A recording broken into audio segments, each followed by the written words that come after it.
on anti-human trafficking initiatives. The chairperson of this session is Ms. Shorbori Das from Justice and Care.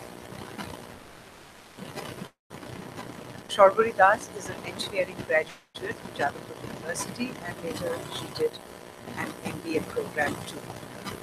She worked in the corporate sector for 8 years in many leading multinational companies. She then migrated to the development sector in 1999. With child rights issues, both national and international NGOs, and has done a lot of loss-cutting themes under the Millennium Sustainable Development Goals, SHG sectors, and with NFIs. She has been with Justice and Care for the last 2.5 years in fighting the problems of human trafficking in many spheres. She has recommended some pioneering initiatives in the areas of repatriation, system change, and futuristic goals. I would like to invite Shorbori Das, the chairperson of the session, to kindly come to our makeshift stage.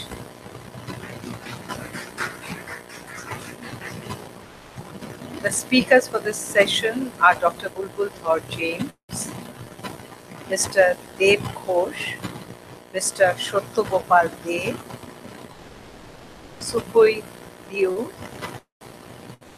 Amol Shamonto,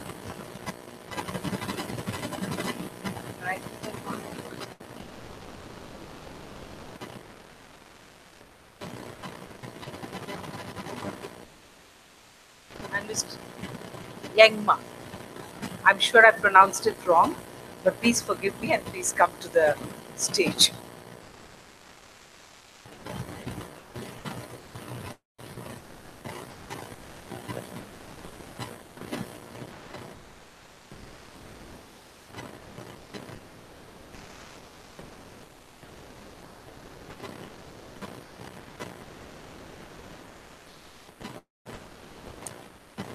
Dr. Bulbul Thor James is a Commonwealth Scholar and Fulbright Fellow and is the Honorary Director of the Sarojini Naidu Center for Women's Studies. She also works as an Associate Professor in the Department of Political Science and is a coordinator of the MA Human Rights Program at the Jamia Millia Islamia Central University. Mr. Shotto Gopal De is presently associated as Head Child Protection and Advocacy in Vikramshila Education Resource Society, a national level organization working in 7 states for education and child protection. He has 30 years of experience in the development sector, out of which 25 years have been in the women and child rights and child protection areas.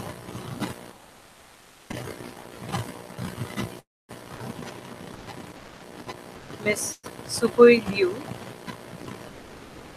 members of NOMI Network, a non-profit organization that creates economic opportunities for survivors and women at risk of human trafficking, and has been instrumental in the growth, development, and flourishing of the organization. During her time with NOMI Network, Supui has launched field offices, implemented program activities, supervised product development, and identified job opportunities for the women that NOMI Network seeks to empower. Mr. Shamol Shamonto is the additional SP of Bankura district in West Bengal. I'm not clear on this, but I think they've done a child care chain, which is a model chain. Mr. Dev Ghosh is a retired international banker, having worked in both emerging as well as OECD markets in corporate and investment banking with global clients. He is heading Bangladesh operations of Justice and Care as country director and has experience in cross-border trafficking and the complex process of repatriation under the bilateral agreement.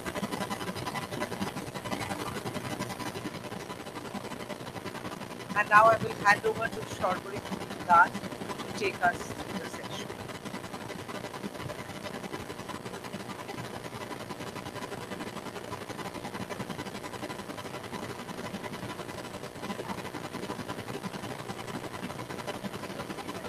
I'm sorry, but she has to introduce herself because we really don't have a biodata. I'm just handing it over to Vienna. Have I got it right now? So she will do her own introduction. She's just expressed her interest to come at the last moment, so we didn't have a bio. And sincere apologies for that, Yelma. My name is Rima in the National Programming Officer working in Ireland, Myanmar. And before I joined Ireland, now I'm working for anti-trafficking project, mostly then immigration of veteran migrants, including victims of trafficking. Yeah. So before I joined Ireland, I worked for the Ministry of Labour. I had to visit the director for 20 years. So my professional experience is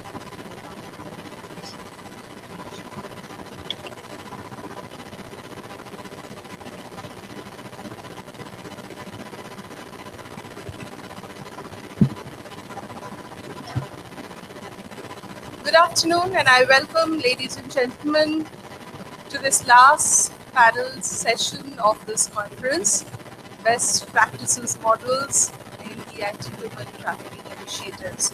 At the very outset, I thank Kolkata Mary Ward, the social wing of Loreto Corporation, for giving me this opportunity to participate and share some of my opinions and experiences in this field while moderating with a panel of very illustrious national and international speakers, academicians, and social development practitioners who, in a short while, would take us through a journey to inform us on the exemplary work field and carried out in the different parts of the world.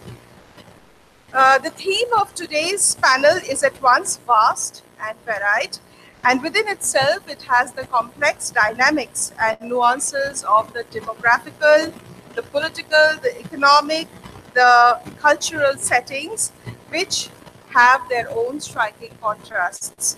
Now, this is primarily a point of importance to dwell upon to understand what is the backdrop to what leads to human trafficking, which is a multifaceted problem.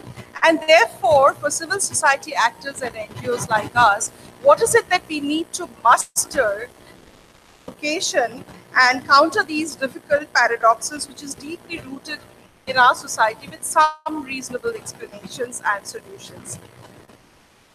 So I'm not going to take much time, but just to contextualize the entire discussion, to leave it for the floor to take over, I would essentially be speaking on the three cardinal measurables, and I would request all the speakers to look at this, because then it helps the audience to put the whole conversation in perspective, to fathom the best practices in anti-human trafficking initiatives, which are based on the pillars that examines vulnerability, which is that addresses social exclusions, marginalization, lack of opportunities, lack of knowledge, information. There's a lot of gaps in the policies and practices that when we encounter the casework on field, we are often faced up with. Which, what is the urgent need that we have to counter this with creating these very to design the enabling factors within the society that helps us to address these problems and the vulnerabilities with a set of actions, which we call programs. And once have some kind of a significance, they have some local response and then therefore a national response. So, and finally, on the third measurable would be that when we have a consistent pathway of these actions and having provided a reasonable amount of success, we can then dwell upon as to what really creates an impact which alleviates the challenging conditions with some stronger safety net and leaves the resilience power to the community to fight this whole menace of anti-human trafficking. So with this, I would leave it to the panel, and we are all hungry listening to them. And I will be taking this session with each one of these practitioners who in their own rights are extremely erudite in this whole sector. And we will structure this session because we have a time limit that we have to wrap up the whole thing for a closing ceremony by 3 o'clock. So kindly restrict your discussions to 10 minutes, and then maybe we leave another 2-3 minutes to invite questions from the audience, and then finally go to the next, because it would be difficult for you to remember all the 6 speakers and then jot down your questions. Does that work? So we will be having the max of 10 minutes. I would request each of the speakers to please honor the timeline. That's true, but then I think what was working in the other panels was that when we are having that, I think you immediately clarify those points. You can do either of that, so I'm keeping it open. So whichever works for the audience, because you're as much as a part as we are on this side. So please suggest, you can stop and you can take the questions.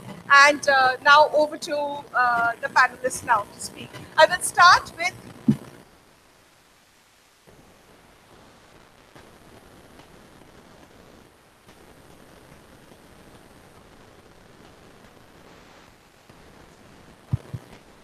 I'll request Bulbul Chaudhary to start with the presentation because she has a flight to catch, and therefore she should be more interested to take the questions as fast as possible.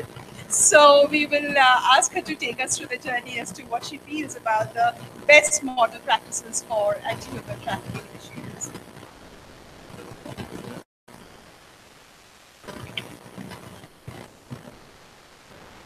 I'll cut on the formalities because Shabani's already thanked everybody here, Monica and everybody as part of the group. And at the outset, say that I'm very daunted with the panelists who are here, including our moderator, our chairperson, because this is really not my area. So I'd really like to put it in macro perspective of violence and socio-cultural context to why trafficking happens, and hence the kind of measures we need to take. Question and open to suggestions as anything else. So I will gloss over some of the slides because I don't think we need in depth into it, but I would like to see it in the context of the larger context of why it is part of the larger picture of violence and how it fits in the push factor. There's a political economy to it which we will deal with, but what is the push factor which kind of triggers of trafficking? And understanding trafficking, and a lot has been said on this, so I don't really need to go into it majorly, but it's recruitment, harboring, transportation, provision, obtaining of a person for purposes of forced labor, services through means of forced fraud or coercion. So forced fraud, coercion are not real choices which are being made.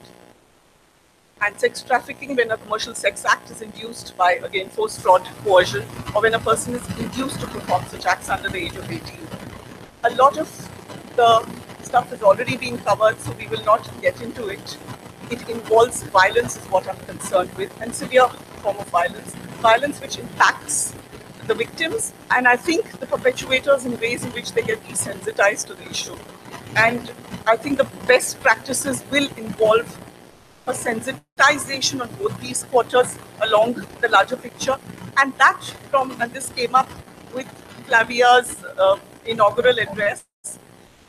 So in yesterday's climate change session, which I attended, issues of concern here are how desensitized we are and how preparedness needs to be there on that quarter. So strategy to counter, and I've called it HT now, human trafficking, and flexible to thwart any any adaptable and flexible criminal to think like the criminal, to be able to counter the criminal. And that's something which, we need to work on a strategy, which needs to be, of course, collaborative. Needs a strong understanding of the community served, because if we don't know what is the dimension that we are looking at, what are the parameters to break in at all. The dynamics are tremendous, and it is dynamic, it's constantly changing. Understanding, and to me, as my area is political economy, I think there's a political economy to this trafficking in myriad perspectives, and that needs to be looked at. There is a cost-benefit analysis that needs to be made in terms of how, who's paying, and the benefits obviously outweigh the costs. Perpetuators as well as the victims on both quarters, and that is something we need to break in if we want to stop it, as a strategy. Victim service providers bring a diversity of specialized services, and here we need to have collaborative effort, because it can't work be a multi-pronged approach. So specialized diversity of services, specialized service skills, interpersonal and intercultural relationship skills, because it has to be from within the community, which will create inroads to build bridges with the victims and communities for law enforcement partners through their partnerships and connections with vulnerable populations and people who are difficult for law enforcement to access. I have very little faith in law being a solution. It is like a bargaining chip more than being a solution in any which way. So we need to work around it, but use that bargaining chip to be able to access or reach out, at least as a threat, as an impending threat for perpetuators. Service providers, CSOs, NGOs, social service agencies, all of which need to collaboratively work on the issue, which is not an issue, it's of concern, because it's from within us this is happening. And legal service providers, immigrant advocacy groups, and government law enforcement agencies, associations, medical professionals, it's a health, mental health issue, other issues, working on it so that we put forth data, not useful when we look at the reality of the situation, but it's useful to make that change in the policy. So have that in hand so that we can introduce that as knowledge to be able to make that change and introduce that in the policy, because unless we have numbers there, policy at the government level, national level also doesn't change. Social and legal service agencies, youth shelters, special service providers, all of which are part of this larger picture. It has to be realistic and achievable modus operandi. We can't be ambitious on this to say we're going to do it in one go. So an informal kind of an MOU and a formal MOU of some sort, we have to take a call on that, because sometimes the formality can be very daunting for agencies which are trying to help or come forth. Sometimes the informality can lead to a lot of flexibility, which might well be counterproductive. But we need to look at that. It has to be on a one-to-one basis. The operational protocols, training documents, resource directories, general and investigative guidelines for responding to incidents, procedures need to be streamlined. It has to be there in hand. Meetings for relationship building, training, mutual exchange of ideas, problem solving, and innovation. It has to be collaborative in a way. We have to celebrate success as well. And each little success, it's important, because that's which is going to push us forth in the next change that can happen, that should happen. So data collection and analysis, I already said, it's dynamic, it needs to be brought forth. It's multidisciplinary coalition, partnership and collaboration, comprehensive and victim-centered response to human trafficking. They have the victim blame game, which very often happens, needs to be resisted. One has to be, and linguistically connected. Here you have dialects, you have languages, you have the trauma can't be understood unless you reach out in ways in which it's from within the community. So an outsider can only do so much unless that connection is there.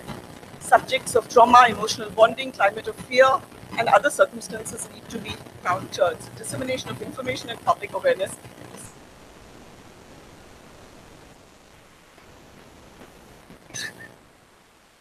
I think a lot of these will be dealt with because I'm not dealing with best practices. I'm not the best person to deal with it. But I'd like to emphasize the intersectionality and the outreach angle of human security concerns. And this needs to be something which has to have support from within and without the larger picture. I'll just gloss over this. Academically, intersectional approaches have three axes, which is race, gender, and class. But when we are looking at human security, we're looking at a whole lot of other practices within that. And these are, I'd like to specify, culturally and socially specific. Culture and society decides the space and boundaries in which we operate as men, women, transgender, and that's an issue which hasn't come up till now is trans people. And that also needs to be looked at within the trafficking issue. It's something which has been completely ignored. Provided by culture and society, code of conducts and role we play as men, women, trans people in society is also very specific. For each society, each sub-society, each culture, each tribe, it's going to be different. Challenges and opportunities for societies to unfold in new directions are constantly emerging. I don't want to get into the gender-sex dichotomy, which is fairly central to this issue because I want to look at how it's genderized the whole roles that gender and sex play in that. And there's no problem with it. Is the genderization which is problematic, which leads to a kind of a patriarchal control if we focus on women, control over her body, her mobility, her wealth and property, her health, her education, employment, push factors for trafficking. Isolated instance, it has to be seen from the larger perspective. Patriarchy, which is a social organization in which man heads and controls the family unit. It's not male control, but it's the male values which have to be challenged. Male values which are very often perpetuated by women more than men. So I want to emphasize because very often it's not male domination as much as male value domination, which male and female are both subject to. So patriarchy could be equally exploitative of men and boys. Having said that, it types in which we are looking at gender, and these kind of values influence women in terms of other factors which we just mentioned, like participation in decision making. We don't have enough women in decision making bodies, so policies get skewed. And of all this is it affects the autonomy and self-esteem of women. They start not having faith in themselves. So it is the larger picture is gender, which we are looking at in terms of boundaries, but gender difference is not the problem. Equality.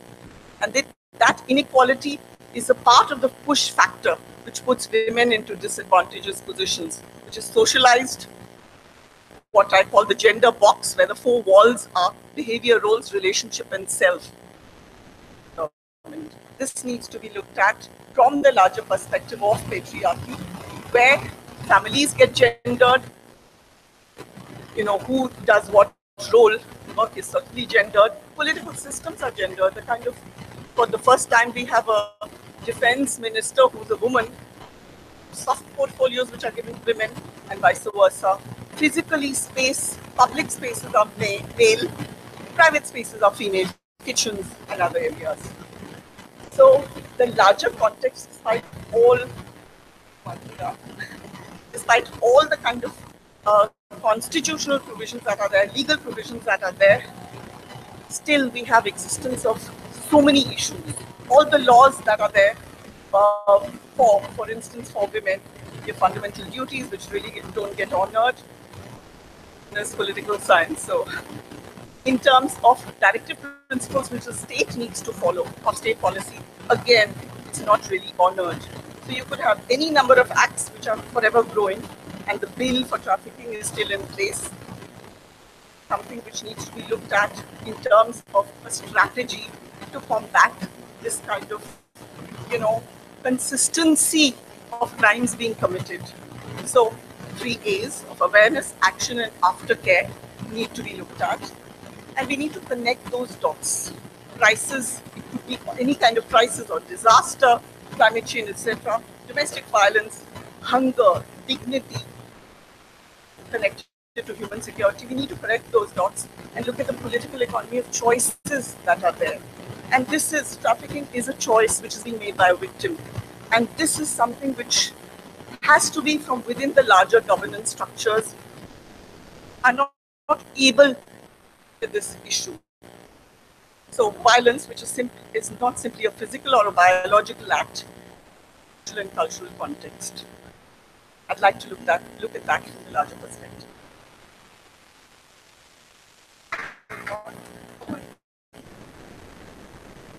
To show a bit of the 1 billion rising against violence, because I think human security issues should join in with 1 billion rising against violence, where more than 200 countries are a part of it. So maybe if you have time, we'll just take 3 minutes.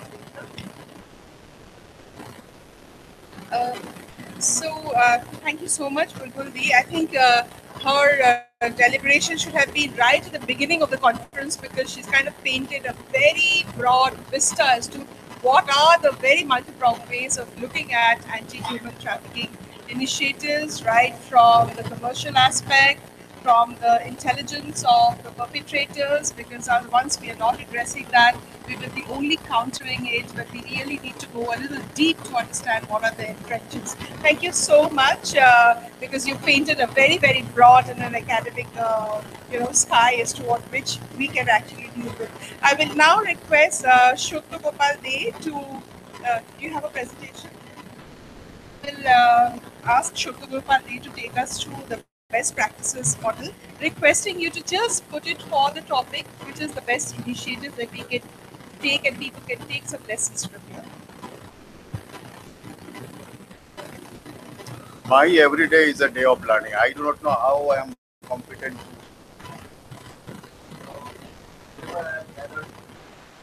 During my tenure in the development sector, I will try to highlight some of these aspects, and it is not of my own. It is there, available in many domains. I will just try my best to raise certain questions. When we are talking about best practices, what is best practices actually? So I have developed a presentation. I thought preliminary that I will speak in extempo. Then finally, if it is a PowerPoint in front of you, so you are confident and more powerful. So it is there in front of you. So I will try to highlight those aspects.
I will, best practices, I've tried to produce certain questions. It is not possible to define best practices through a single lens. Could be defined through legal remedies, national and international instruments, to repatriation restoration, what is best practices all about, dealing with victim, dealing with accused. This is so complex issue. This needs to be dealt with multi-pronged approach and multi-stakeholder engagement process. So I've raised certain questions. Identification of victim include a lot of areas as being I am not going to repeat it. It is there. Legal remedies. So, law many a times in our country, particularly, even the international protocol and convention, there's no dearth of legal remedies. Maybe there are lack today, but the need of the hour is to interpret the law into the context, according to the context and situation. Whether that is happening while dealing with the issue of best practices, we kept in mind victim assistance and victim cooperation, victim dealing with victims. Some overview I have tried to portray in India. Uh, Constitutional safeguard has already been told by my previous speaker, so I'm not going to repeat it.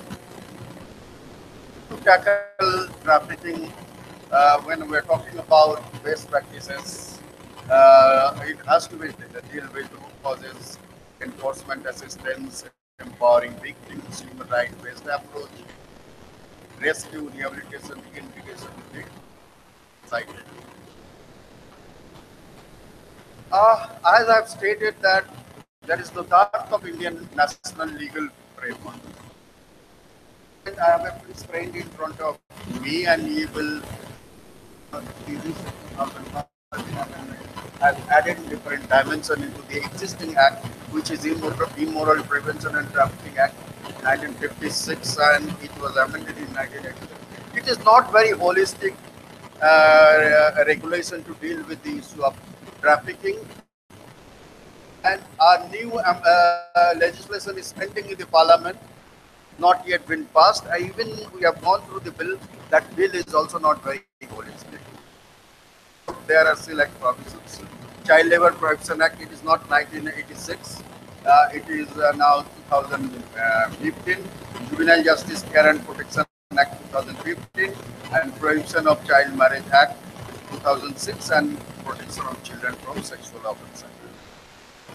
There are commission and statute. National Commission for Women are there, is there. National Commission for Human Rights is there. National Commission for Protection of Child Rights. I think the chairperson of State Child Commission was present yesterday. For Silkhas and Silkhas. These are constitutional, statute and ombudsman are there to deal with it. And international convention from Palmero Protocol to lot of convention on the right of the child 1989 and in 1992 by Government of India, CEDAW, all these are there. Role of central government being there, it is available in the website, and certain things are happening holistic manner, but things are happening in piecemeal. Before taking you to the actual examples of best practices, I'm just trying to that if one is willing, so within the existing framework and mechanism, certain dynamism of best practices could be garnered, and it is possible. Life is not tune of an orchestra, but life is not always negative. We have heard the story of, I think name of that sister is Sandra. No? And what an encouraging story. I could not control my tears yesterday. There are institutional mechanisms, but what is absence is interlinked coordination, appropriate investigation, rescue and rehabilitation, cooperation, and training. Now coming to some few best practices model in the state of West Bengal, where Kunnasri program of Government of West Bengal, and there is a provision which is called within the ambit of integrated child protection scheme. While highlighting you to the certain examples of best practices, I will try to highlight the percentage of budget allocated for children in our country. We are talking about best practices. Now, answer is with you. Now, Pannasri is one of the flagship program. I think altogether about 40 lakh 69,325 benefited out of this, where early marriage will be prevented. And many national and international level. And it has got recognition at the national level as well as in the international level. Examples are there where community-based resource team. ICSA is one of the NGO in Calcutta. I can vouch because in my earlier organization I worked closely with ICSA. In one of the brothel, not Sonagachi, is one of the brothel where there is no second generation prostitution. And it is possible of the second generation and the mechanism in community-based resource team. Sanja Chula I have witnessed where children in urban difficult circumstances, mostly on the move and railway platform, where Prajok, one of the organizations, dynamism, these children used to live with the porters community of the railway platform, staying with there and they were protected. Organization becomes like education resources, where is active citizenship, cyber safety being taught. And Navadisa is one of the prime initiative, community police initiative of Calcutta Police, where if you have time, you can approach the Honorable Commissioner of Police. And we are associated with them years. A lot of examples are there.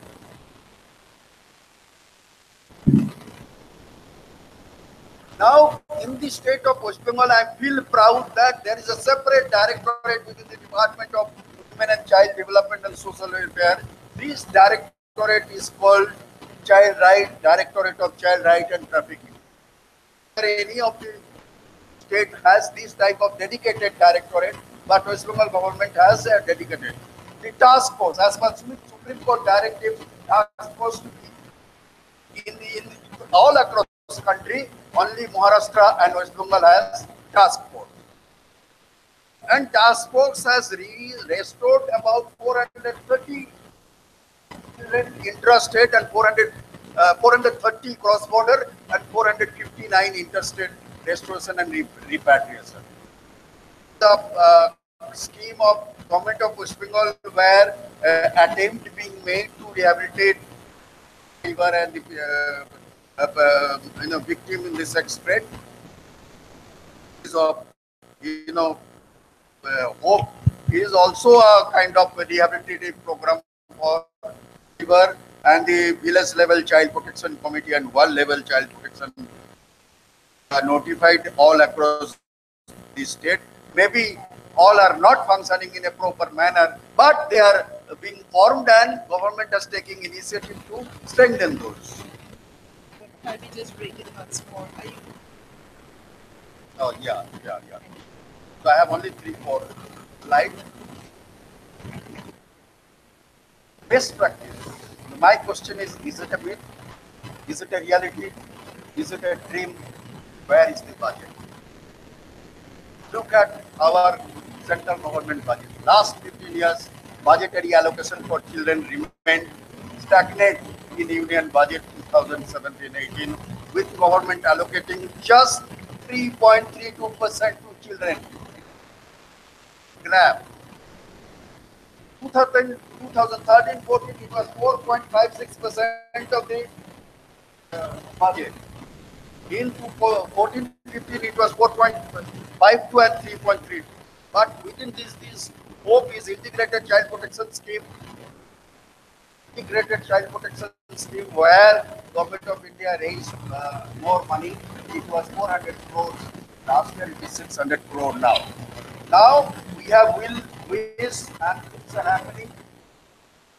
But my association with government for 30 years, earlier as a journalist, I have seen there are good people in the government and if you can identify those proponents and things can happen. And my last last slide, global distribution of food for thought. Hardly 90% of the budget is for military for United States. The social welfare budget for our children, for women, for the vulnerable community. And with this note, I conclude. So much, Shotto. Shotto Gopal has actually brought in a completely different dimension. One of the best practices is also for the advocacy of better accessing of the policies and framework. We have the framework and the policies and the legislations right in place, but there is unfortunately on the field a lot of gaps between the one who want to access these services and for the demand with which one reaches out. So he's brought in a very, very crucial point, because one of the best practices would be from the different parts of the world is also for making public advocacy, for making the policies much more accessible, much more reachable to whom it is actually meant for. So, and of course, just for the mention of the rest of the audience, Konyashri is the conditional cash transfer program, which has been the flagship program on the UN and the global platform, which is tremendously able to reduce the age of child marriage, and it has a spiraling effect in addressing the infant mortality, the maternal mortality, other aspects of the nutritional demand. So it's been a very spiraling and a spin-off kind of a program. And of course, the West Bengal Trust was the only state today done a state plan of action. We have been pioneers to doing the state children, which the national has finally adopted, but then we've done, because it's one of the source states, the border state with Bangladesh, the government has actually brought out a document which is called the State Plan of Action to Fighting Human Trafficking. So that's been one of the best practices of the government and the deep commitment. So with this, I will request Pei from Naomi Network to share if she's got a good model and if she could make what are the exemplary things that we can also adopt, because that's the whole idea of the session, want to make it more feasible. All right. Well, before I start, I know this has been a lot of information. I don't know about you guys, but it's a lot of information for me. So I'm going to ask you for 5 second indulgence. Everybody stand up, please. What? No one wants 5 seconds. And then I'd like you to turn to the next person and shake their hand, saying, "You are not doing this by yourself. You are not doing this by yourself."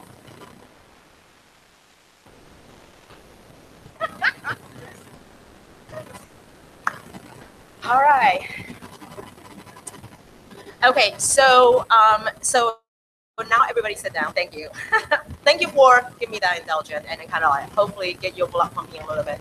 So there are actually simple 3 parts I'm going to share a little bit. The first part is sort of how I actually came about, because unlike many of the panelists here, I don't have over 2 decades of experience. I actually only learned about the trafficking issue in 2008. So because prior to that, I was actually in private sector. I was in the fashion industry. So I was in the buying office. I was crunching the number, and I was making sure I have plenty of profit on my end for my company that I can get a good review. And I also work on the manufacturing side as a result, because seeing the production, which of course is part of the selling process and the bigger chain of the whole entire supply chain issue. Okay. So 2008, I actually learned about the issue with one of my co-founders who's sitting here. And I was like, oh, what can I really do? So we actually did many interviews with anti-human trafficking organization in Cambodia. And part of a challenge we actually learned is reintegration. So after you help these ladies, what next? Many of them end up going back, quite honestly, because what? So what a lot of organizations start doing, they actually start creating what they call the social model, the business, the livelihood, which you often hear about today. So started 2009, we kind of set on a mission, what if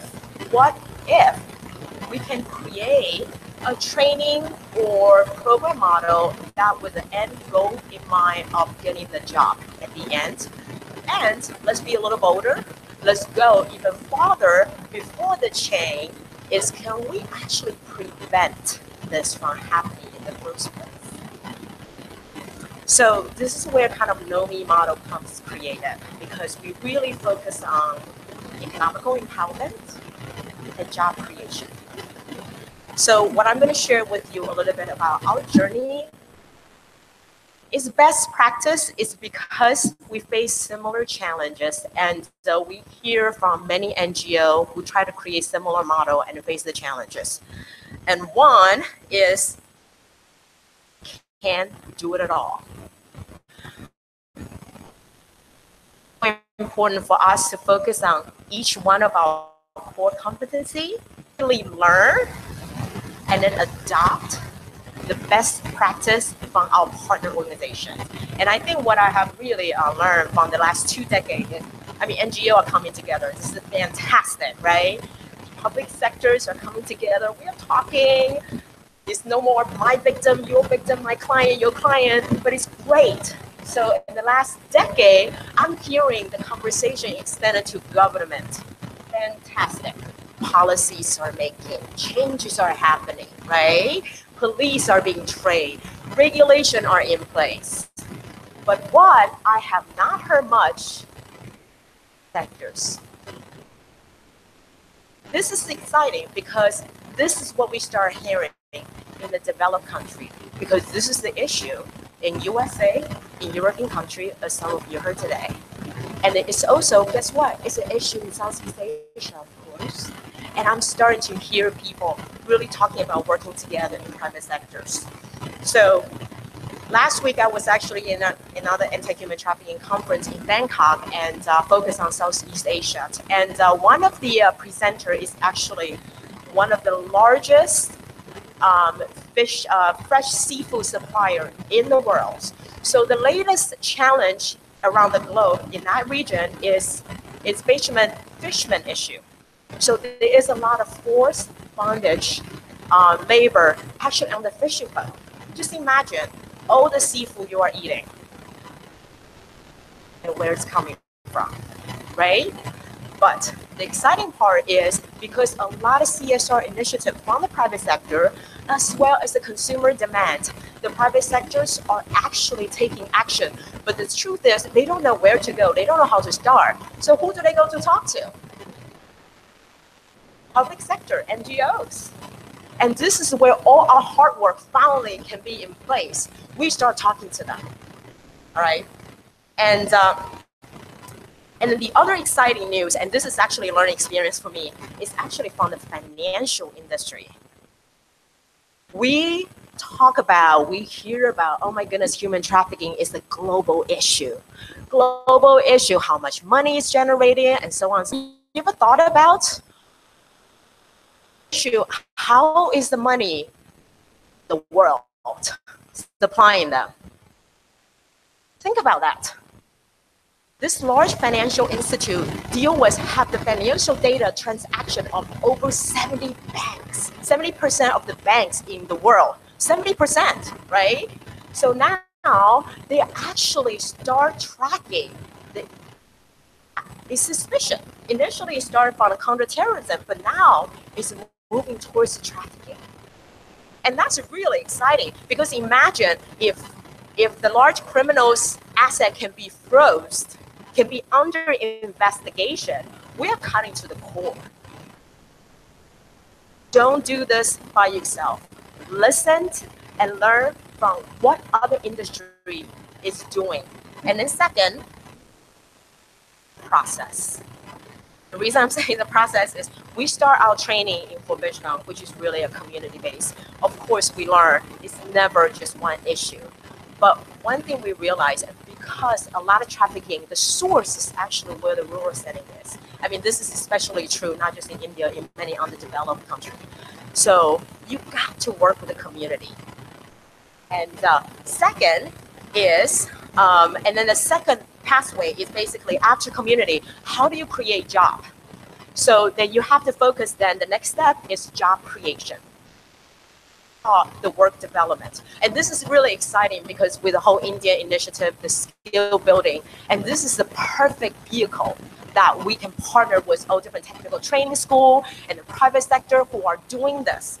And then third process is really leadership capacity building, because once you get to a certain level, and the truth of the matter is, all of us are sitting here, you have addressed, you work in this issue, and it can be quite honestly very exhausting. So when I'm talking about leadership, it's not just talking about survivor, but also at the organization level. Closing point is celebrate the small success. And I think this is especially true not only from the clients, but as well as even from our partner, especially private sector partner, because imagine the supply chain issue it is. So, and then for example, in Cambodia, we actually work with, in India, we have our own training center, but in Cambodia, we work with 40 different social enterprise, which means they start as an NGO and then they move on to creating jobs. So many of them work extremely hard because they don't come from a business sector background. So how do they know what the buyers at the global scale are looking for? So we equip them. We build their capacity up so they feel strong. They feel like they know how to communicate with the buyer at a global level. So and then I just want to make a final point, kind of go back, talk about the importance of private sectors partnership with the social enterprise we have to work with. The really good ones, they can probably employ roughly about 150 and 200 people.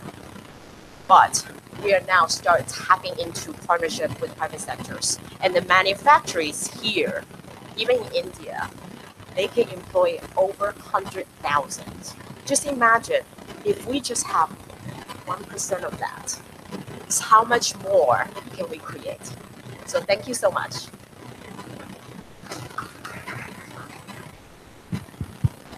Thank you so much.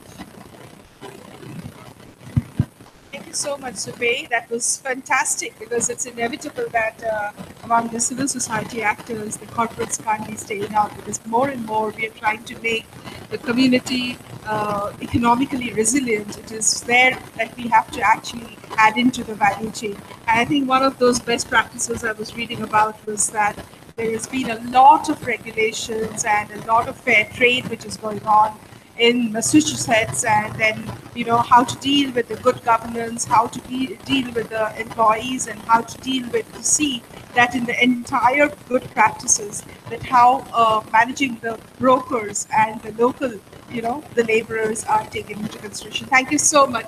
Would you have any questions for Supay? Because she's really put in a very revolutionary kind of a model, and what they are doing in Cambodia, because Cambodia is actually struggling a lot with all these issues. And I know there's Japan, which is reaching out to Cambodia for the second generation, and they also have a conditional cash transfer for these girls to keep them into school and then avoid them the second generation of prostitution.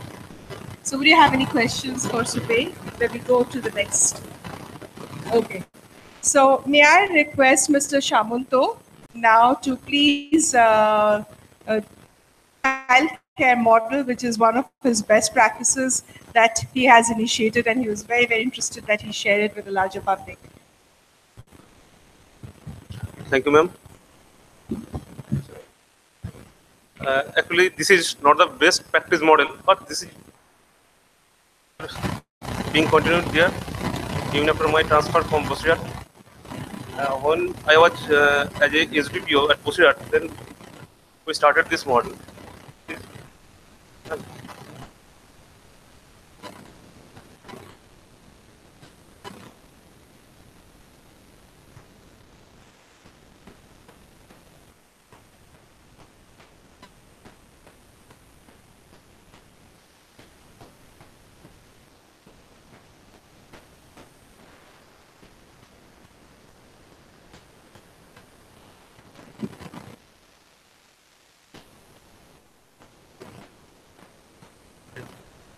So our target area is Bosirat. You all know this is a totally unfenced area between Bangladesh and border. There are about 200 kilometers, the river and border and land border are there. And um, there is one case that is Kali. The interesting thing is, after Aila, the natural disaster that occurred in 2010, after Aila, the rate of trafficking, especially girl child trafficking, was increased. But in that tribal society, even no record of girl child trafficking or kidnapping was recorded in PS, or there is no database regarding this issue. So that is a very interesting thing, and we thought that well, and we also collect some opinion from this society, the Majis, the leaders of tribal society, and they stated that it was possible because a bunch of monitoring system operating in such a way, their values, ethics, morals, etc. That is the difference. Okay. Now, our model, the name is Lohu Manovi, and our target is, or our goal of this model is restricting cultural trafficking, women empowerment, to restrain the early marriage, to monitor the child who remains uncurbed in their growing stage, and not keeping peace with the socially sanctioned norms in the domain where he is growing up. Our target group uh, is two. One is the vulnerable child, those who are vulnerable for trafficking, and also those child who may be the cause in future for trafficking.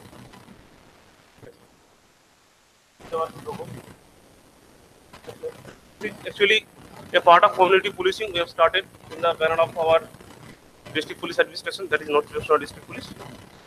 And here it is. And here I just want to make you understand that what is the position of Loho Manavi, and what is the position of Manavi Granthakar, and what is the position of society. So cell, it is controlled by the nucleus, and several cells human body formed. Likewise, Loho Manavi, there is the institutional form of now Loho Manavi is Manavi Granthakar. That is a library. Main target is not to constitute a library, not to set up a library, but this is the institutional form of this project. Yes. As we are the part of police, basically our strategy is build fundamental policing practice with an emphasis on controlling trafficking and offering solutions to the problems. Yes. So, Loha Manavi, it starts from Manavi Granthakar.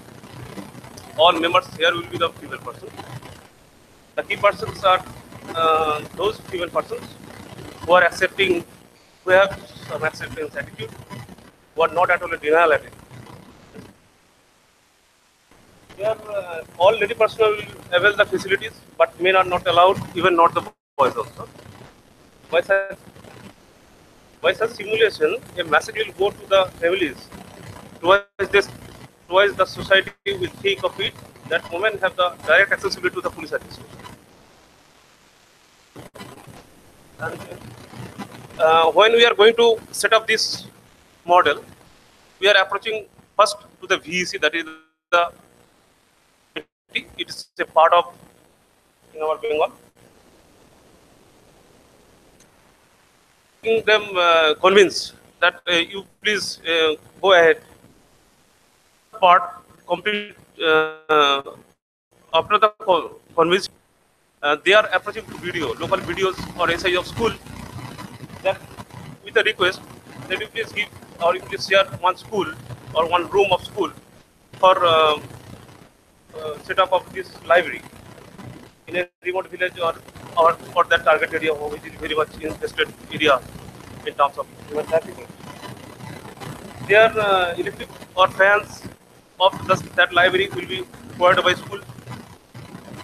Book and computer, this is 100% donation. And we are putting our appeal that you please, all the female persons, you please give at least one book. It may be a value of rupees one only. You please give one book to this library so that you can feel that this is your library. This is not the library which is formed by police or which is constituted by police. You have to think that this is your library. So that's why we are requesting them, please give at least one book. And the component of this library is study books first, not storybook first. First is study book, then storybook, then books for competitive exams or daily newspapers, and of course a computer. And this computer will also act as an information kiosk in that area. So in such a whatever I have said earlier, just such a simulation, those child, he or she can feel, sense, recognize, experience, and make out that his or her mother is not only a working lady of their family, he or she is getting the preference of the government administration, that is the help of police, which her father or other male members are. And he is getting all such facilities because of her mother being a female member and has the direct accessibility to such excellent unit of police administration. Now, livelihood.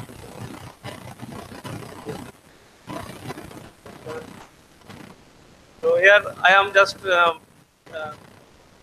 one thing I just want to make you that is, if we consider this block as a low Manavi, that is the main function is organ or main function is machine. So there should be some keys, and here keys are in terms of educational program, health program, livelihood program, among others. And our main target is to create the consensus among the society. So, in terms of health programs, their key activities are awareness camp for thalassemia, they are continuing, blood grouping, respiratory treatment for efficiency, among girl childs, diet chart for efficiency, health care card for girl child, health camp for senior citizen, among villagers also. Next. In terms of education program, there are some key activities or scholarship to the student who deserve, that is bonus. Library function by girls, information kiosks, tutorials for the student. Interesting thing, we have a lot of child who have to send to the system of mass education school. Because mass education school is a body where that child, he can get food, he can get education, he can get book, he can get clothes, he can get security up to 18 years. Sorry, C. Yes, in mass education school there is D and C also. Yes.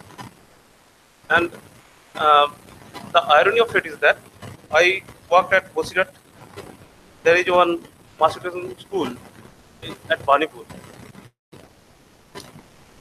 The total capacity is 1,000. There is 4 units. 1,000 capacity is there, but only 150 boys are there. So that is the actual scenario. No. There is also another key activities regarding other activities awareness program also. Next. So this is the model where the health program, educational program, livelihood program, sports, and others. These are the key activities which support Manavi Granthagar to develop Manavi, low Manavi. So that is a part of women empowerment. Next. And when this low Manavi group is developed, it will take the help of pupils representative, find out the vulnerable child or CNCP or other child to send them at mass education school. Consciousness part. Next. This is the whole model. Next. Already I have discussed. Next. So we have tried to set up around 10 Manavi consoles there, but as of now, T3 has been operated. We are in process. Next. Next slide. So all these are some activities there at Bosirat, at Sandesh also. It is Sandesh Kali.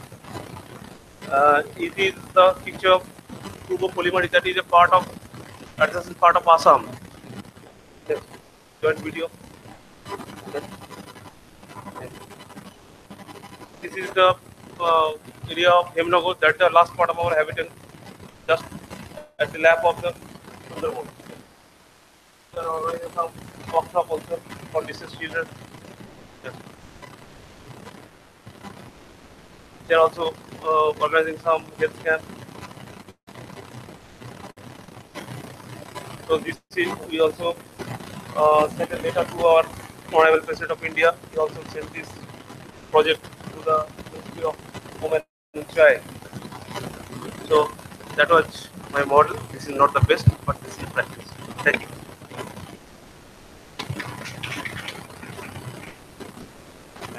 Thank you, Mr. Shamanto, and it's great to see that how the police is taking active initiatives and putting women empowerment in in their own programs. We already have one in West Bengal, which is called the Shoyong Shidha, which is also in the South Chobbish Pargana, and it is addressing all the vulnerable children as well as the adolescent girls in the school in trying to detect the early signs of trafficking and giving them all the awareness so that they can stand up against it. I just wanted to ask you that women themselves are already pretty strong, but why did you have to name them Loho Madhavi? It means Iron Lady.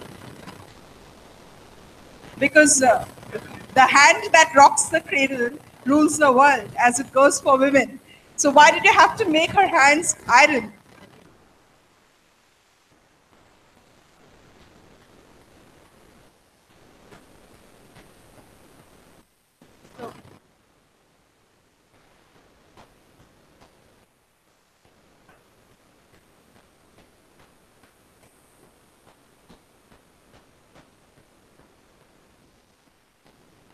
Maybe you can think about a different name at a later stage. So what I wanted to ask was that it means like it's an iron lady. I think we can leave it for the stage to decide first, because I'm sure women have more compassionate nature, so iron. So I also wanted to ask you a set of programs that you have actually focused for this. So are you having NGOs tied up to do these in terms of giving health and all the iron deficiency and all of that? And also because you've created a Gronthagар, which means a library. So would you also be running the adult literacy program? Because many of the women may not be, they may be illiterate in the first place.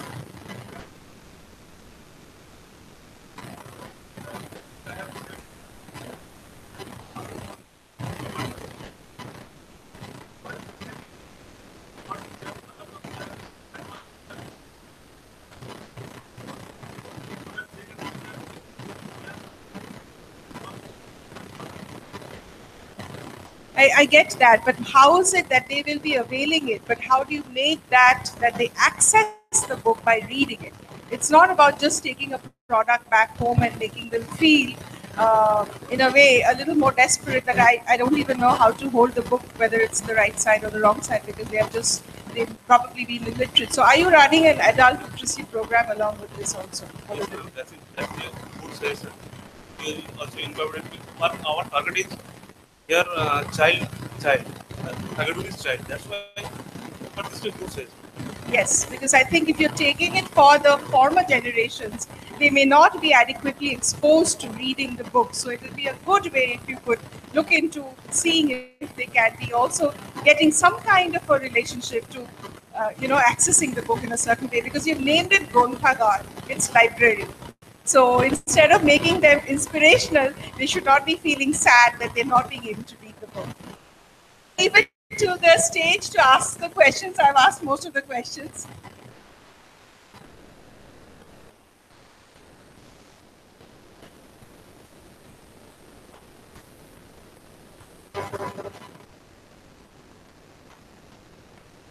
Mobile library.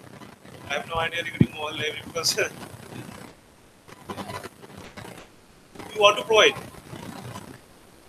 Actually, sir, I was there, but now I have been transferred at Bankura district. So you please come to Bankura district. I can assist you all around. Also, you may contact me. So we can provide a mobile library service as per your requirement of your area, requirement of children, requirement of adult peoples. So it is possible twice a month or once a month. Thank you. Okay. Okay, so we will come back to questions again. Let's finish the presentations because we have two more speakers and we are running fast on time. And now I request Mr. Dev Ghosh, the country director, and it became an obvious choice because he's on the other side of the border in Bangladesh as a country director, and he's just spoken about Boshihat, which happens to be the longest border along with Ichamoti Nodi. So Mr. Ghosh, if you could just illuminate in terms of what are the best practices that Bangladesh government is doing. Thank you. Thank you, Shobri. I think I'll focus specifically on the Bangladesh side because experience and expertise on this side of the border. And the Indo-Bangladesh border is the fifth largest in terms of, fifth longest actually, boundary. And it's very, it's set with riverine and all kinds of terrain, and it's very difficult. And particularly in the southwest section is from the Bangladesh side. I'm saying southwest, and from the Indian side, we also the southeast. It's very porous, and mainly because, and that is where the trafficking is prolific. The 4 districts in Bangladesh which are connected to the Khulna division have the highest level of victims in terms who are sex trafficked or who are trafficked out, and that's Joshore, Satkira, Norel, and Khulna. We struggle with this a lot. So when we decided as internationally to open an office in Bangladesh, one of the persuasions behind this concept was to have offices on both sides of the border. First challenge which I remember seeing was the repatriation process, because there's a physical part and there's a paperwork part. And believe you me, the paperwork for the repatriation process, very, very challenging. So much so that when I used to visit the shelter homes, I used to see victims languishing for 30 months, 3 years, 4 years. And some of them have lost their childhood, some of them have lost their teens. Very, very frustrating, actually. If you talk about best practices, I would imagine most NGOs would obviously have to work on a coordinated basis. And if you have the border in moving the repatriation process more efficiently and more effectively. And that's what we have seen, like ever since we started formal office operations in Dhaka, and now we have an office in Jessore also. We have we've done more than 113 repatriations compared to say 20 or 25 a year, which we used to do before.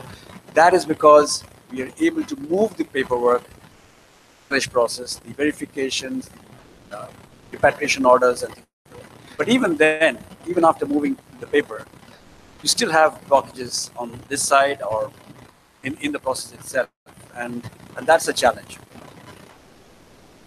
which I faced in my just 2 years of experience in the sector, is that having done all this work and repatriating the victims after, on an average of 18 months or 20 months stay in the shelter homes, because the fact that the victims go back to a setup, their original setup in the villages, which is where they cannot adapt again, there's a high element of incidence of re-trafficking. And the re-trafficking element is something like, incidence is almost like 40 to 50%. And what is very, very interesting is something which I would pick up on what Madam Su Pei said about price and the working. The trafficking sector has actually moved away from the rural sector because there has been some awareness, a certain amount of enlightenment at the community level. But so these victims who, after getting repatriated, go back to the rural areas, they then migrate to Dhaka or to the industrial towns and for a living, because they're not used to, they cannot adapt back into the village society. Stigma, there's there are many compulsions. The reason why they choose a different locale for their new life. And therefore, what we have seen that particularly most of these girls who we have repatriated over the years, they are well endowed with sewing and knitting and stitching skills, and they can easily find a job in the garments industry. But that is exactly the sector where the re-trafficking incidence is now the highest, actually, and it's amazing. So the traffickers, of course, keep moving their business model, and the garments industry again is very well protected. It's very performing, and what is very heartrending is that work in the garment sector because of their skills, NGOs to place them there, they drop out very soon. In fact, I mean, I'm not saying, but there's a high rate of dropout, and that trafficking process, in fact.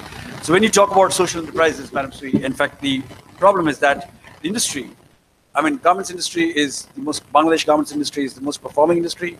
It's the second largest exporter of garments and textiles, next to China. It's got a $34 billion, exports, but they are very protective of their sector. And when we as NGOs or international organizations go in, we try to create awareness and advocacy at the shop floor levels to prevent trafficking, so that these traffickers who are there in the sector, in the garments industry, or in the shop floor, are resisted properly. We find it's not easy because there's a vested interest. Basic agenda is to serve they're looking at as long as they can fulfill some of the criteria of the buyers lobby, the American lobby, and the European lobby, try. Very challenging because we wanted to set up we're looking at social enterprises similar to what you were talking about, and that's where things have not failed because the garments industry is so protective. Last one, and they regarded a social enterprise instead of for garments as a predator to their, or a competitor to their own industry. And that was really surprising, actually. So I wouldn't best practices. I would say that we've come a long way between the two countries.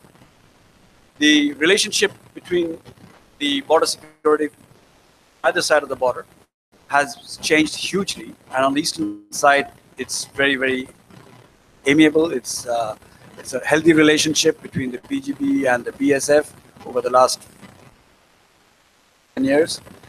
Very different, and in contrast, stark contrast to what the border relationships are on the western side of India. And you have, so that's been a big thing. There's also been a MOU which has been understanding between the two governments on trafficking, and there's a task forces have been set up on either side of the border. There's one task force in Bangladesh, there's a couple of task forces in Maharashtra and in West Bengal, and we're trying to set up a platform where they can talk to each other so that the repatriation process becomes more efficient and more effective. The final thing is that creating awareness has been done by NGOs and by communities in a variety of ways. And I think what works best is being very creative, in fact. The company called, the NGO called Girl Effect, wonderful job in a country like Ethiopia, FM channel as the medium to create awareness at the girl gay, in the age group of 16 to 20. And that created a lot of awareness in terms of early marriage, and things have been very successful. There's an FM channel in Norel, which is, most of the listeners are young women, and their age, young girls actually in their teens. But unfortunately, it only works for 2 hours, I think 4 to 6 in the evening.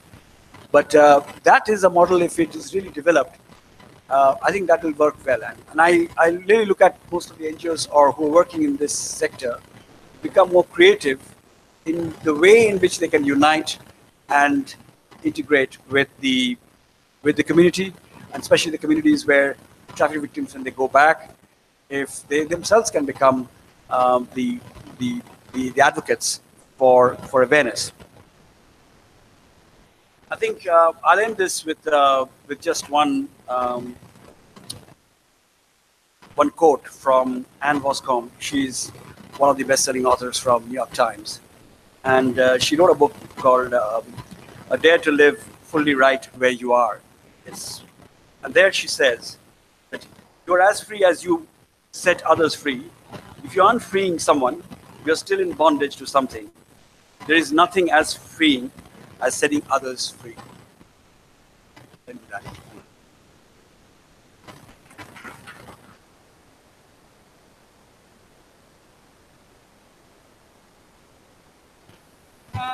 Thank you, Mr. Ghosh. You've touched upon very crucial points as to what are the challenges that Bangladesh faces in terms of actually having to deal and actually evolve a social model to look at all the rescued victims and the commitment of the government to have a RRI task force, and also the relationship between the BSF and BGB. They have come together at a platform, and they are happy to negotiate and make the entire process of repatriation a little more demystified and simpler. And also something that I've never heard about the FM channel anywhere when I was reading about the best practices. I've heard about, I of course know that Bollywood opened up to One Life, Not for Sale, and many of the other Ricky Mountain Foundation and many of the other Hollywoods and Bollywood, which are making films, MTVs having dedicated talk shows about anti-human trafficking. For the young girls at Norel for 4 to 6 p.m. for 2 hours. I think that goes a very long way to say that how, especially given that Bangladesh is predominantly a rural country, so it goes a long way to actually give this message deep down in the community. Thank you so much. Can I now call, I'll struggle again, Yan Mei from the International Organization Migration to say a few words on the best practices if she has a model to share. Thank you. Thank you.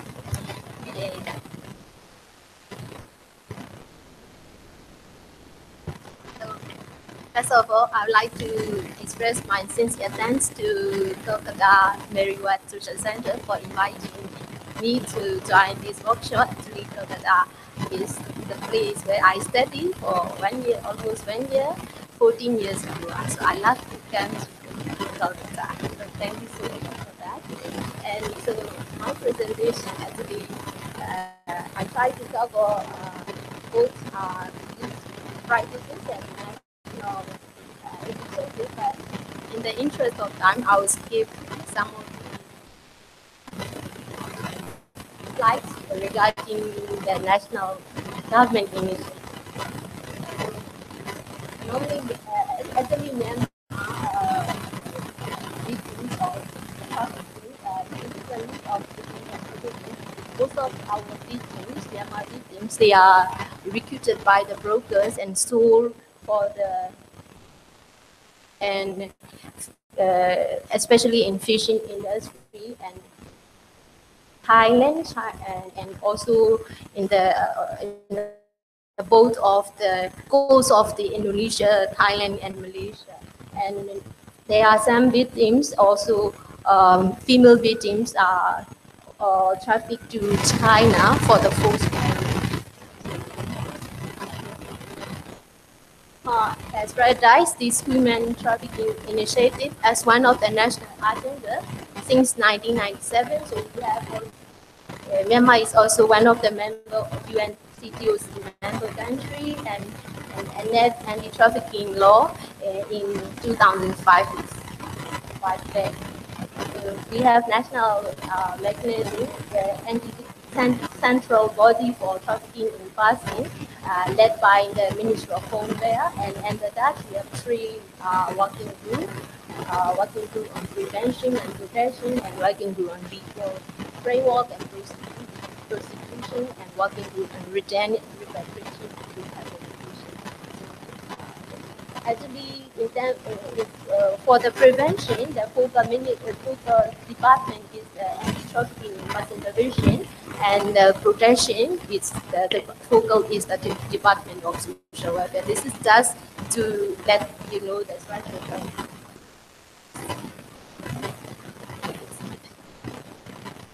So when responding to challenges, we focus on prevention, protection, prosecution, and partnership. So beating center approach in all spheres, including investigation, is also careful conducted. This prevention, we can do the raising awareness. So through many ways, educating the community, with dialogue, and we also have watch groups. So that the people, potential migrants, knows what are the channels they can go through safely, and if they choose to migrate through irregular ways, then what are the risks they will suffer.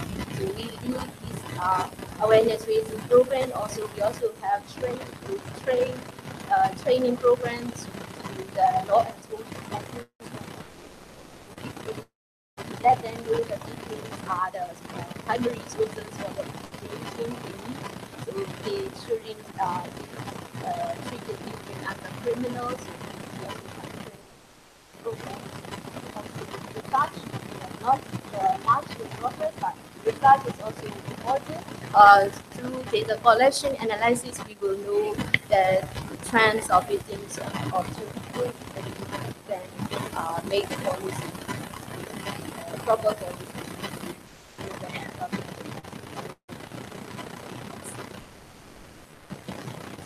Protection comes once the victims, once you are in touch with the beneficiary, and then we need immediate support, including shelter, food, social support before you identify the victim. So we also support this. I will not read. Providing support and the protection. As IOM, we don't do much to protect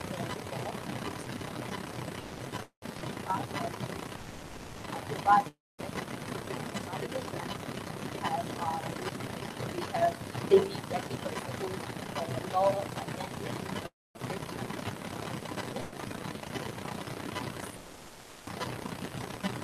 partnership is also important. We cannot do it alone.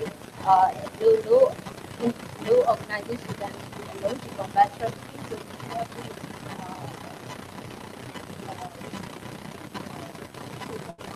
partnership. So start policy making program like developing the national plan of action. Then we have to go through consultative process, so that everyone can discuss and all the grassroots level suggestions can also incorporate make the national level plan of action. We also have regional cooperation member of ASEAN, through ASEAN community, and also like bilateral. We have bilateral agreement with Thailand and bilateral agreement with China to protect the victims of trafficking. So we have ASEAN. We are the ASEAN member of ASEAN. We ratify ASEAN Convention. There we need to have bilateral agreement to make more efforts for this agreement. So this is just I like to share as a good model what IOM and government did for prevention of activities. So we I like to just show how we process for contacting partly so we conduct two uh, in two places, two sections, fetching and record for public information campaign. So before we conduct the information campaign, we make organize the PI workshop. That's what all we see as we conduct this. So we have consultation, initial consultation with civil society organization, and then we conduct the PI workshop and discuss about the messages. The messages we are going to the cover the media and then for information.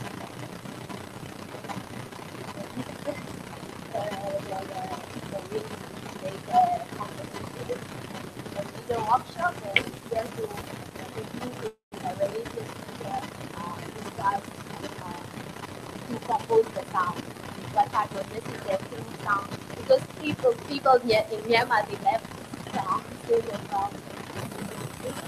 message they through the sound they remember always. This is for the poster, that type of messages.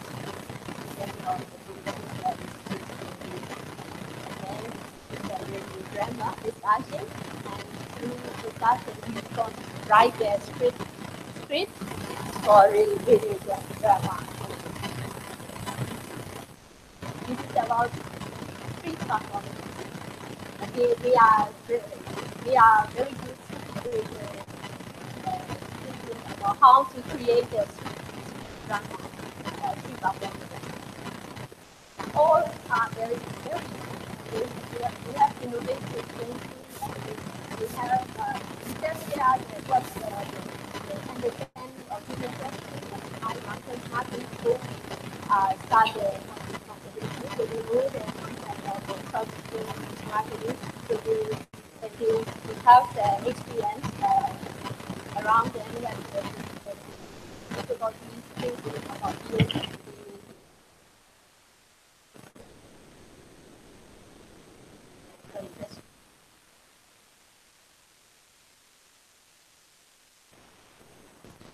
After the CSO, then we bring the government together with the CSO. So we again have another workshop, government and all CSO. So this is another workshop. We again organize together with the government to finalize the project like workshop.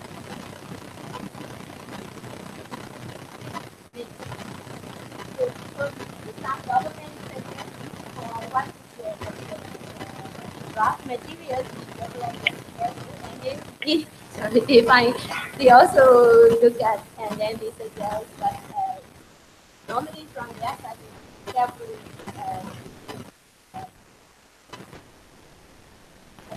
in line with the laws and numbers, maybe online numbers are correct or not to be checked. And so we finalize and most of the CSOs earlier they did not have chance to talk to the government. Now through this workshop, because we make that like a bridge, and CSO and government, so they can now they are cooperation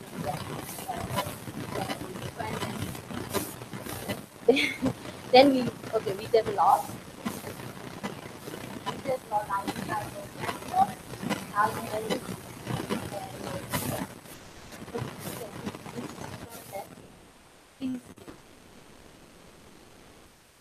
then goes down, skip, and this is the table.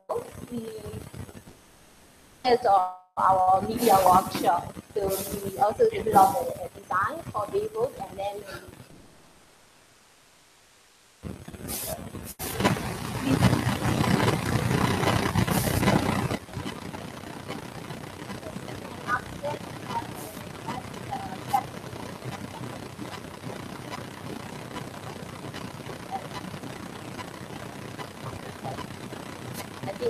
finish time already, but it's just to show the difficult information that we have. To got the question, I think now we have again as a sample, but now the sustainability, who will take the responsibility?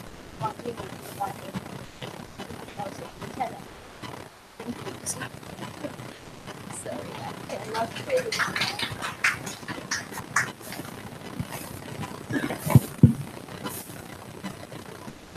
Thank you, Yanma. I hope I got it right, Yanma. Okay.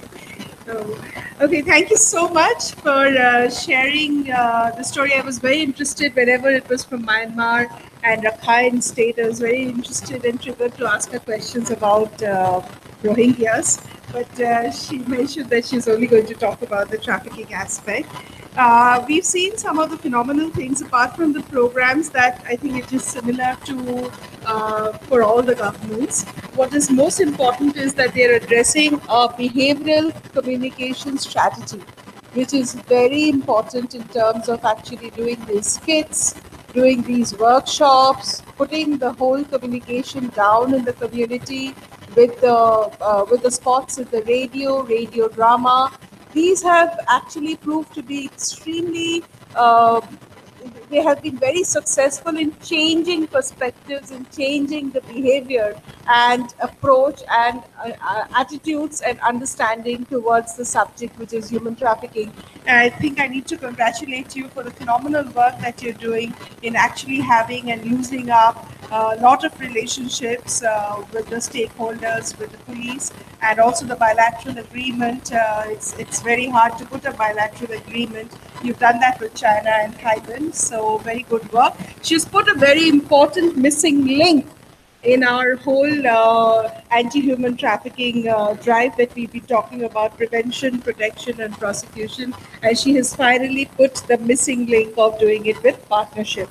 Without partnership, without a collective and a collaboration effort, it is not possible. Thank you for bringing that in. I would have summed it up anyhow. So, any questions for Yanma? I've not been having any questions from the audience. Either everybody is stiff bored, or else, which everything is so much in sync, no reason to ask questions, which is what? I think the panelists will also feel very encouraged and motivated to have some questions from you all. Any questions, please?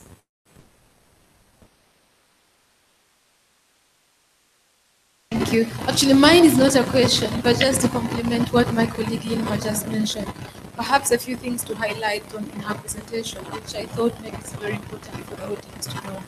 She's talked about the awareness raising, what we have done, and for me, I think that's a very big achievement, and perhaps the entire, all of us who are here to like a take home for us. When we joined, we started this initiative the last 2 years in Myanmar. It was a bit challenging, as you know very well, the history in Myanmar. The CSO's presence was a bit restricted. Nobody was allowed to do anything as far as responding to all these issues concerned. But with the changes now currently happening, we started with all this advocacy, engaging the government to know that the importance or the role played by the CSOs, and also going to the CSO, let them know that they have a role to play. And first of all, referring to Rakhine, which has been a very big issue, where there's even sensitivity to the CSOs engaged in anything as far as trafficking is concerned. When we came to them and wanted to hear from them. What do they have to contribute? What do they think are the challenges that are facing them? And this doesn't only affect them as Rakhine ethnic, but also it affects the other group as well, the Muslim communities in Rakhine. And when they realize that human trafficking or irregular migration does not affect only one community, it affects all of them, so they came in to participate and contribute very well and look at their needs on the ground, have the ownership, make all these innovative approaches, and came up with very interesting messages. On the songs she talked about, the songs that they produced in Rakhine became the leading song that are sung everywhere. The monks taking initiative to talk about human trafficking. For me, it was a very big challenge, and to be able to initiate and look at trafficking issues in Rakhine, sensitive a conflict setting.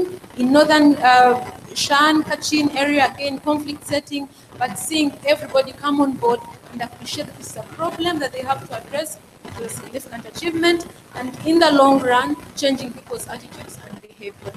Thank you so much. And that is where we see how music becomes a mass movement. Thank you so much. I think this is really a big success. I extremely admire that movement that you have started. And with the songs, with the music, you can which otherwise the dry programs can never achieve. And if there are no questions, I will just wrap this up. Okay.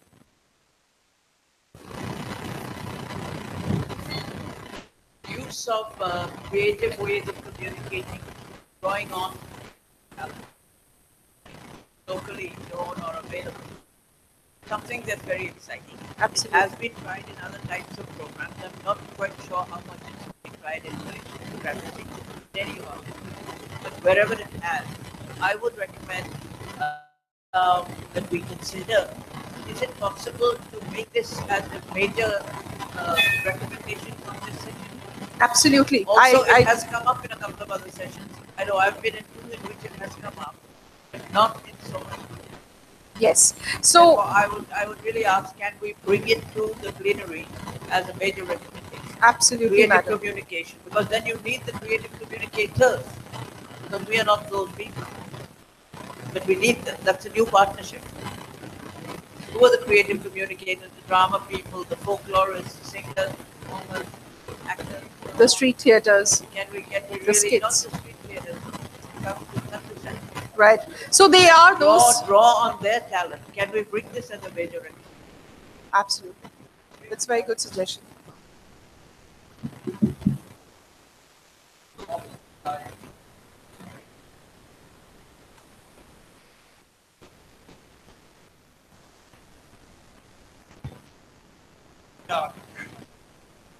So the YENA program in Ethiopia was apparently a brainchild of Girl Effect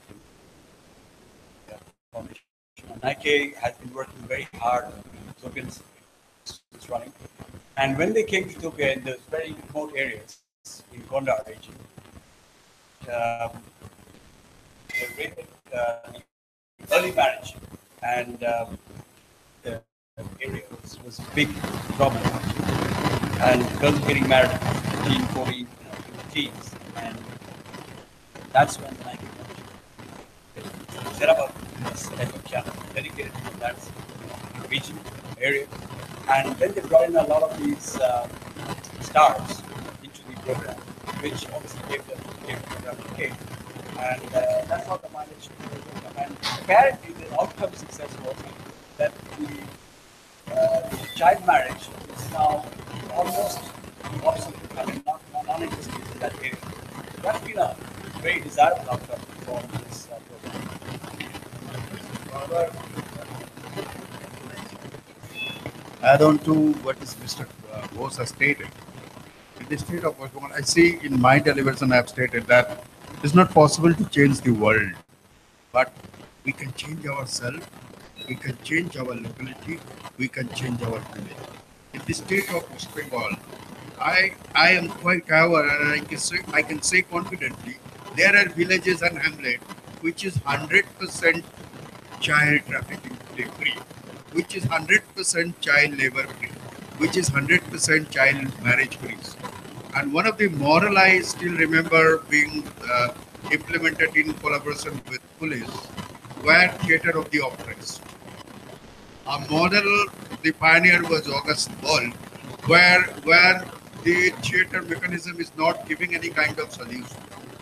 Actor and spectator coming as spectator, where they are throwing the solution, a problem in front of the panchayat leader, in front of the police authority, and they themselves participating in the drama, become a character and throwing solution.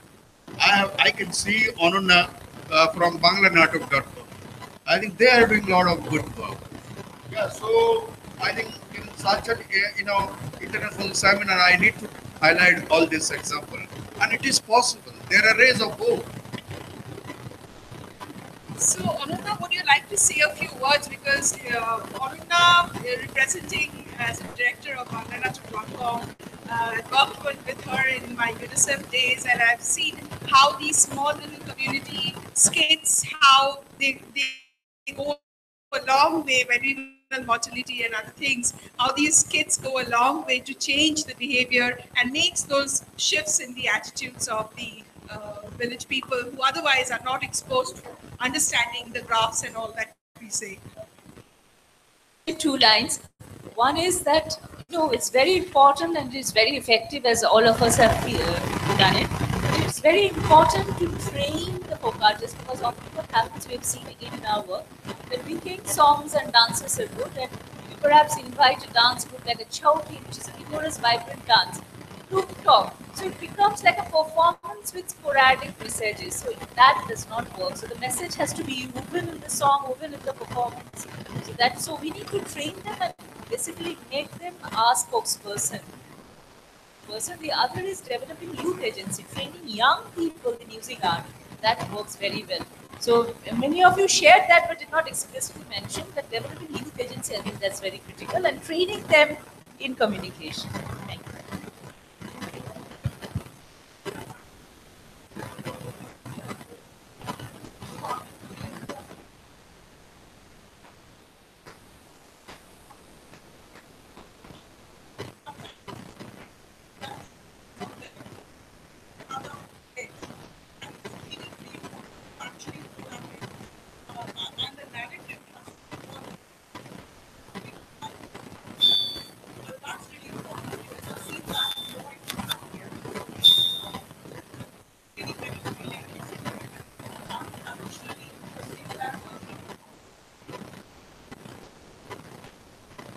So, do we have any more questions, any more comments?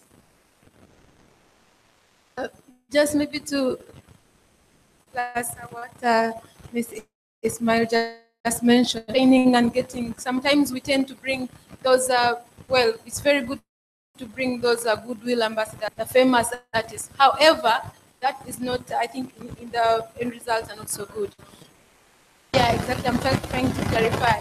Like again, coming back to our model, what we did, we started with like common people, the very young youth who had absolutely no idea on what trafficking is and what they should do as far as responding to that, because they had no idea about it. Now we had a series of consultations with them, try to understand what human trafficking is from the simple terms.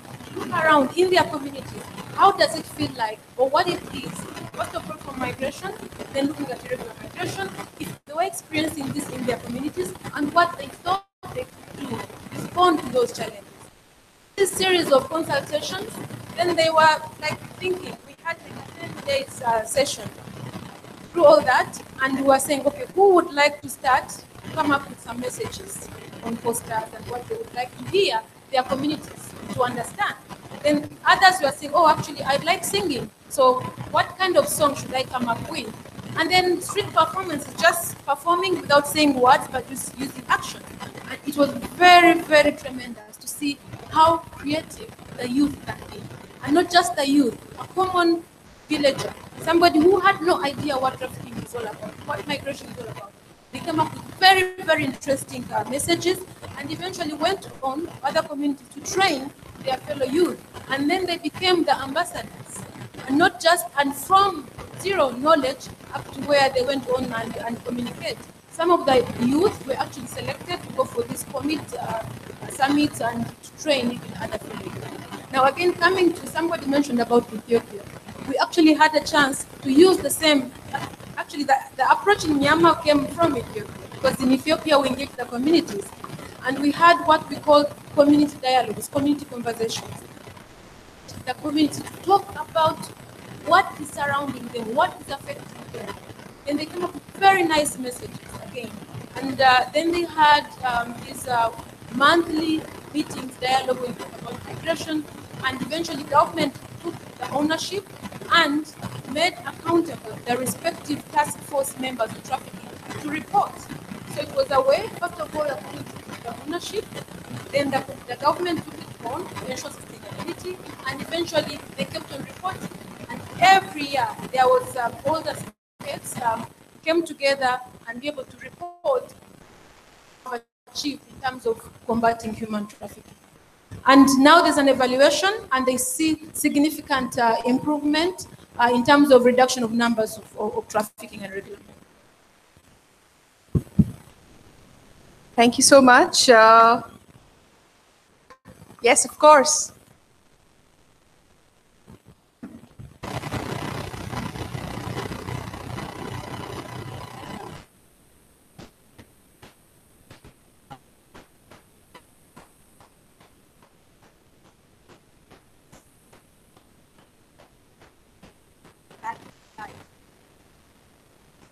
And it's been noticed more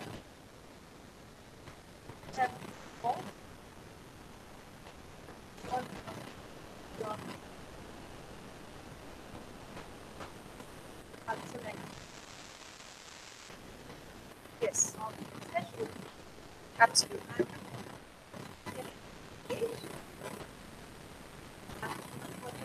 time to indulge in social activities and then to get back to now storytelling. Not business. So normal point is like so and this footballer and you are meant so that also form of and sports sessions is very good, especially football. Thank you, madam, for bringing that up. Yes, we've used sports for FIFA and we've used Bend It Like Beckham and things like that. But then that was for the girls' multiplier effect. But then since you brought the topic of having boys and since we are talking about human trafficking, there is this CATW, which is a coalition against trafficking in women. And there's this A21, you can look it up, where the men boys, actually there's a curriculum that they run for the boys saying that how it's a way of sensitizing them to see that the demand is because finally when we are looking at the trafficking aspect on two sides of the spectrum, there is the supply is happening because there is a demand. So they're looking at tackling the demand by sensitizing the boys, the adolescent, and also men. There are programs which says that men don't buy girls, real men don't buy girls. There are programs in the CATW which they are running in Philippines, and I think it's also coming in India. And there is also an A21 where they are looking at boys and running the curriculum to sensitize them, to take them through the journey as to what happens to somebody of his age when they are prostituted and the kind of trauma that they go through, so that in a way, in a surrogacy way, they reduce the demand. So there are many ways these things are happening, but then of course the sports being like one of the ways that you burn yourself up, and therefore you don't channel your interest in other areas. So that's the obvious way. So thank you so much. That's a very, very important point. We have Mr. Virat Kohli now also coming into the anti-human trafficking initiative. He's got a foundation by which he is kind of pledging to, make more responsive commitment towards anti-human trafficking. So we wrap up now. We've had a very, very interesting session which started with a political academician who put the entire the entire perspective as to how anti-human trafficking should be looked at. We had somebody who talked about the best practices, Shotokopal De, who talked about the best practices and the commitment of the West Bengal government through Konyashree to having a dedicated directorate to look at child trafficking as one of the focus. We had from Cambodia, Sapui, who's talked about the role of the private sector and the social models. Mr. Shamunto, who talked about the women empowerment through Loho Manobi, putting it right in the center and demystifying the entire process by saying that women can also have an active relationship in asking for justice and all the entitlements through the law enforcement as well as through the library. And of course, we had the very dominant role of the media as well as for the community communication. So with this, ladies and gentlemen, we've reached the tipping point of this panel discussion. Going for the closing ceremony as well.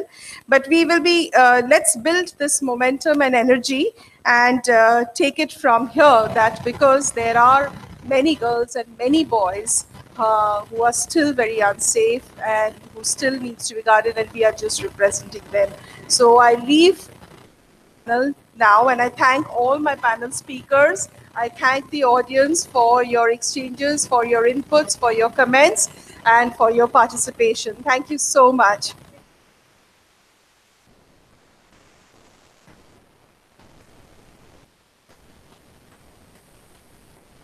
Thank you, Sharburi, for chairing the session. And before we go for the valedictory session, read the formalities of this session, and we will be felicitating Ms. Sharburi Das of Justice and Care for chairing the session, and she will be felicitated by Sister Edeline.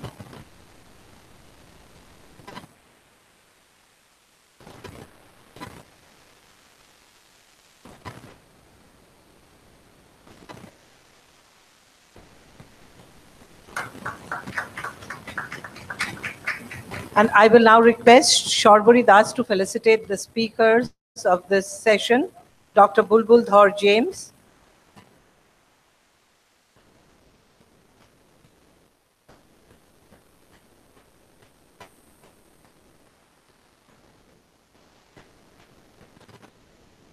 Mr. Dev Ghosh,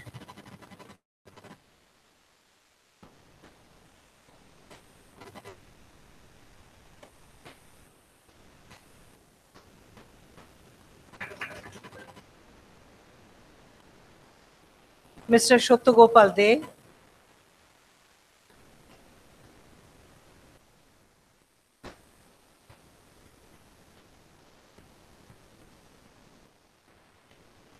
Miss Supui Liu,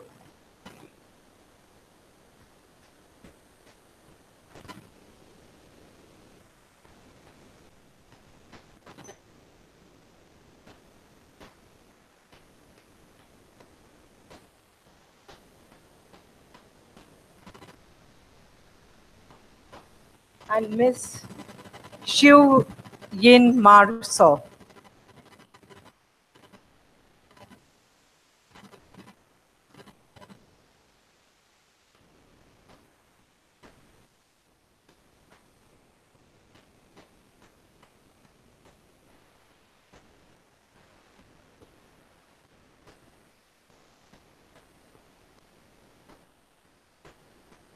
That brings us to the end of this session, and I think that brings us to the end of our. Oh, sorry, I'm very sorry, Mr. Shamul. I'm really sorry. Your name was, I think you agreed late. So the name went down.